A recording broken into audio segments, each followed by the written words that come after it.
Ya, Assalamualaikum warahmatullahi wabarakatuh. Ya, baik. Untuk mata kuliah pengantar Aske, mungkin pertama kali ya dengan saya dan sampai nanti pertemuan terakhir mungkin baru dengan Bu Rizky, karena saya memang dapat materi mintanya yang terakhir-terakhir, nunggu yang semester 4 selesai, baru saya yang ke semester 2. Hari ini kita akan melanjutkan materi dari yang sebelumnya disampaikan oleh Bu Fitri ya. Saya akan menyampaikan mengenai perubahan psikologis pada ibu nifas. Nah, setelah bayi lahir, seluruh anggota keluarga mulai membina hubungan dengan bayi dan perlu penyesuaian. Penyesuaian ini dilakukan tiap anggota keluarga dan memengaruhi kesejahteraan keluarga secara menyeluruh.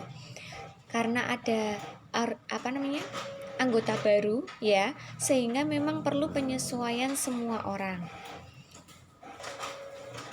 Nah, adaptasi maternal menurut Reva Rubin ya, jadi ini adaptasi ibu nifas. Teori yang dipakai adalah teori Reva Rubin, yakni ada 3, ada taking in, taking hold, dan letting go. Satu persatu kita pelajari. Yang pertama yaitu taking in. Taking ini adalah fase 1 sampai dengan 2 hari setelah melahirkan. Nah, merupakan fase ketergantungan ibu segera setelah melahirkan yang menyerahkan sepenuhnya kepada orang lain untuk memenuhi kebutuhannya. Ibu lebih memusatkan perhatian kebutuhannya sendiri sehingga ia tidak mengawali kontak dengan bayinya. Ibu mungkin membicarakan pengalaman persalinan yang baru yang dialaminya kepada orang lain. Jadi perlu diingat bahwa taking ini terjadi 1-2 hari. Seorang ibu nifas itu akan lebih fokus terhadap dirinya sendiri, ya. Dia lebih cenderung menceritakan bagaimana persalinannya. Kemudian dia juga karena habis melahirkan itu kan banyak sekali mengeluarkan darah, ada luka-luka ya, sehingga dia masih berfokus pada dirinya sendiri. Dan untuk memenuhi kebutuhannya pun dia mengandalkan orang lain seperti itu. Jadi dia belum berfokus kepada bayinya ya. Kemudian taking hold. Taking hold ini terjadi 3-10 hari setelah melahirkan. Ibu merasa khawatir akan ketidakmampuannya dan rasa tanggung jawab dalam merawat bayi. Pada fase ini, ibu memerlukan dukungan karena saat ini merupakan kesempatan yang baik untuk menerima berbagai penyuluhan ya. Jadi kalau Anda ingin memberikan penyuluhan mengenai masa nifas ya, beberapa penyuluhan apa saja yang diberikan pada masa nifas, dulu pas komunikasi konseling itu sudah pernah saya sampaikan mengenai ASI eksklusif, mengenai tanda bahaya masa nifas ya, bagaimana mengasuh bayi, itu bisa Anda sampaikan pada saat fase taking hold ini ya. Selanjutnya yaitu letting go. Pada saat letting go ini menerima tanggung jawab akan peran barunya yang berlangsung 10 hari setelah melahirkan. Ibu sudah mampu menyesuaikan diri merawat diri dan bayinya sudah mengalami peningkatan. Ada kalanya ibu mengalami perasaan sedih yang berkaitan dengan bayinya. Ini disebut dengan baby blues atau postpartum blues ya. Jadi kalau letting go ini terjadi 10 hari setelah melahirkan. Dia sudah mulai menyesuaikan diri ya. Artinya sakitnya, mungkin luka jahit, kemudian mungkin dia mengalami kelelahan, karena kan kalau bayi baru lahir beda ya frekuensi tidurnya, dia sudah bisa menyesuaikan diri ya. Tetapi ini juga kadang mengalami yang namanya postpartum blues ya.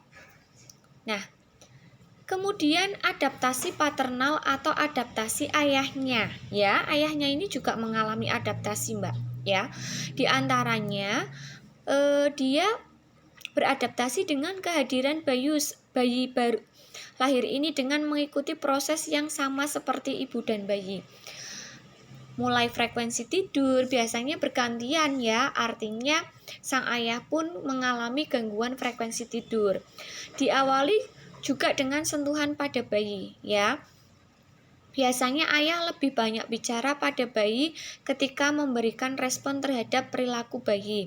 Sementara ibu lebih banyak menggunakan sentuhan dan senyum. Dikatakan di sini biasanya. Jadi tidak semuanya seperti itu, ya. Bisa jadi mungkin ibu yang menggunakan banyak bicara, ya. Mungkin juga ayah yang menggunakan sentuhan atau mungkin senyuman. Nah, faktor-faktor yang memengaruhi adaptasi psikososial ini, di antaranya yaitu yang pertama adalah dukungan suami, ya. Kemudian orang tua, teman dan orang dekat. Usia juga berpengaruh, ya. Kehamilan yang direncanakan atau tidak direncanakan. Kemudian status sosial ekonomi dan masalah seksualitas. Jadi adaptasi psikososial pada saat nifas ini dipengaruhi oleh banyak faktor. Di antaranya yaitu dukungan. Bagaimanapun, saat baru melahirkan, ya, ini dimulai sejak kehamilan sampai nifas ini, yang namanya seorang ibu itu dukungan utama yang diperlukan adalah dukungan suami, ya. Kemudian orang tua. Kenapa? Karena orang tua di sini, apalagi kalau orang tuanya itu masih yang mengikuti adat istiadat zaman dahulu, ya. Kalau ibu nifas itu harus berpantang makanan. Kemudian ibu nifas itu tidak boleh tidur di siang hari. Ibu nifas itu harus begini banyak sekali aturan. Itu artinya tidak memberikan dukungan yang positif ke ibu. Bisa jadi ibu bisa mengalami yang namanya kebingungan. Akhirnya dia mengalami postpartum blues.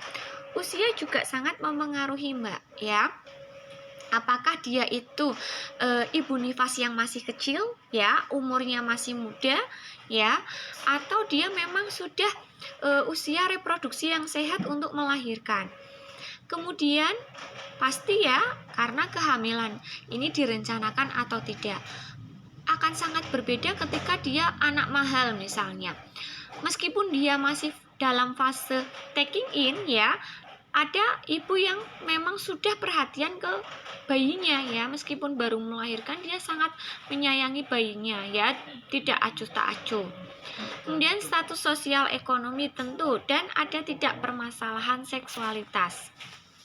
Nah, selain adaptasi, kita belajar apa saja yang bisa mengganggu psikologis ibu nifas. Yang pertama, ada yang namanya postpartum blues atau baby blues syndrome, ya. Ada depresi postpartum, ada psikosa. Saya akan bahas satu persatu. Yang pertama yaitu mengenai postpartum blues, ya. Postpartum blues itu gangguan psikologis berupa perasaan sedih, cemas, dan emosi yang tidak stabil. Dialami sekitar 50-80% wanita setelah melahirkan. Berarti kan banyak, Mbak, khususnya pada saat dia melahirkan anak pertama. Ini biasanya terjadi minggu pertama, 2 minggu pertama setelah melahirkan. Penyebabnya perubahan secara fisik pasti, ya, karena ibu nifas itu sangat lelah, Mbak, ya. Habis melahirkan, kemudian dia perubahan kebutuhan istirahat atau tidur, ya, dan perubahan hormon-hormon di dalam tubuhnya. Ditambah kelelahan, ya, ibu tidak tenang. Perubahan fisik seperti payudara yang membengkak, ya, diingat karena pada saat nifas, ya, akan ada produksi ASI, ya. ASI ini kalau tidak keluar, yang terjadi adalah bengkak dan itu rasanya sakit, ya. Kemudian rasa sakit habis melahirkan, semisal ada yang namanya luka jahit, ya. Luka jahit itu juga sakit, Mbak, ya. Kemudian rasa sakit di dalam rahim ikut bisa memicu jadinya postpartum blues, ya. Tanda gejalanya, nah, tanda gejala dari Postpartum blues ini, Mbak, ya, rasa sedih yang mengganggu perasaan ibu dan menyebabkan ibu sering menangis, ya. Ini hampir dialami 50% sampai 80%, Mbak, ya. Kadang kalau saya dengar cerita itu, ada yang misalnya lihat bayinya tidur, ya, dia bisa nangis sendiri, ya. Atau dia merasa tidak mampu, misalnya ASINya kok keluarnya sedikit ya, padahal saya ingin ngasih ASI eksklusif, nangis sendiri, ya. Emosinya tidak menentu, mudah marah, kerap tersinggung, kerap kehilangan kesabaran. Jadi harus dimaklumi ya, memang psikologis ibu nifas itu bisa seperti itu. Cepat lelah dan mengalami pusing kepala, tidak percaya diri ya, cemas berlebihan, merasa bersalah, tidak berharga, dan ada juga yang sampai dengan tidak peduli kepada si bayi. Nah, postpartum blues tadi jika tidak ditangani atau kita sebagai keluarga atau kita sebagai tenaga kesehatan ya harus bicarakan dengan keluarga supaya postpartum blues tadi tidak menjadi yang namanya depresi postpartum ya. Depresi postpartum itu tanda gejalanya bagaimana, Mbak? Ya, dia merasa labil atau lelah, ya, merasa sedih, putus asa, sering menangis tanpa sebab, tidak memiliki tenaga, ya, atau beberapa hal yang ada di slide yang bisa Anda baca, ya. Ini sudah tanda-tanda depresi karena dia merasa tidak berharga, merasa berdosa, kehilangan semangat, menarik diri, mengalami keluhan sakit, sering berpikiran untuk membunuh diri atau membunuh bayinya, ya. Jadi saya ada pengalaman dengan ibu yang depresi postpartum. Perlu diingat bahwa depresi postpartum itu berulang, Mbak, ya. Ternyata ada yang sampai melahirkan anak 4 kali pun dia depresi. Depresinya yang bagaimana, Bu? Menunjukkan tanda-tanda stres atau kegilaan. Tapi itu hanya terjadi setelah dia melahirkan, Mbak, ya. Diawali dengan halusinasi ya. Kalau yang saya temui, pengalaman yang saya temui ya, dia selalu terjadinya habis melahirkan sekitar 1-2 hari. Karena begini, dari tenaga kesehatan kan cenderungnya boleh makan apapun ya, boleh tidur di siang hari karena kalau malam kan bayinya begadang, supaya tidak lelah bisa tidur di siang hari. Boleh menggunakan celana, terserah, yang penting masih dalam supaya kesehatannya tetap terjaga. Nah, waktu itu ya, ibu yang depresi ini tidak boleh tidur di siang hari oleh orang tuanya ya, karena katanya nanti getih putihnya munggah, katanya darah putihnya naik. Terus tidak boleh pakai celana, Mbak, ya. Waktu itu dia keluar pakai celana, ada yang ngomong kok pakai celana, belum 40 hari kok sudah keluar. Terus kemudian tidak boleh makan makanan yang begini bla bla bla. Akhirnya mulailah halusinasi ya, bilangnya di kamar mandi melihat jin ya, ada yang mengganggu, sampai akhirnya ya mulailah mengikat rambut menjadi 2, kemudian mulai ngomongnya ngelantur, mulai ngamuk-ngamuk, dan itu sembuh, Mbak, sembuh ketika dia mendapatkan obat dari tentunya dokter spesialis jiwa ya. Nah, kalau sudah sembuh, pola tidurnya sudah mulai nyaman ya, ya sudah ya, tidak terjadi depresi lagi. Ada yang seperti itu. Makanya sebelum terjadinya depresi, diperhatikan kalau ada ibu yang mengalami postpartum. Jangan sampai dia berlarut-larut mengalaminya, karena ini bisa menyebabkan depresi postpartum. Ditakutkan dia akan menyakiti dirinya dan bayinya. Kemudian yang terakhir yaitu psikosis atau psikosa tadi. Dia halusinasi, ibu seperti melihat atau mendengar sesuatu padahal tidak ada. Hampir sama ya, tapi ini lebih parah dari depresi postpartum. Merasa kebingungan, perubahan perasaan yang begitu cepat, ibu mencoba untuk menyakiti diri atau bayi. Nah, itu, Mbak, ya, awal dari postpartum blues tidak ditangani jadi depresi postpartum yang muncul akhirnya psikosis atau psikosa. Nah, ini perbedaannya bisa dilihat ya, antara postpartum blues, depresi, dan psikosa. Dari durasi, kemudian pikiran, perasaan, dan perilaku ya.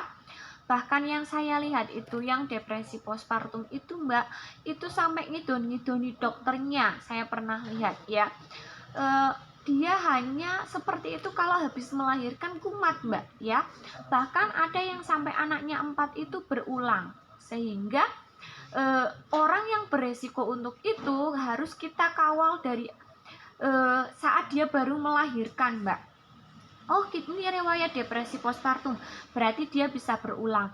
Atau misalnya dia anak pertama, tapi pada saat sebelumnya dia ada riwayat stres atau riwayat gila, lah itu mudah terjadinya yang namanya depresi postpartum. Bisa dilihat waktunya Mbak ya, mulai muncul di minggu pertama sampai 1 tahun pasca melahirkan depresi. Kalau psikosis bisa terjadi 48 jam sampai 2-3 tahun pasca melahirkan. Ayo ya, berarti kan lama ya. Kemudian kalau psikosis ini lebih ditandai tadi ke halusinasi. Kalau depresi postpartum itu cemas yang berlebihan.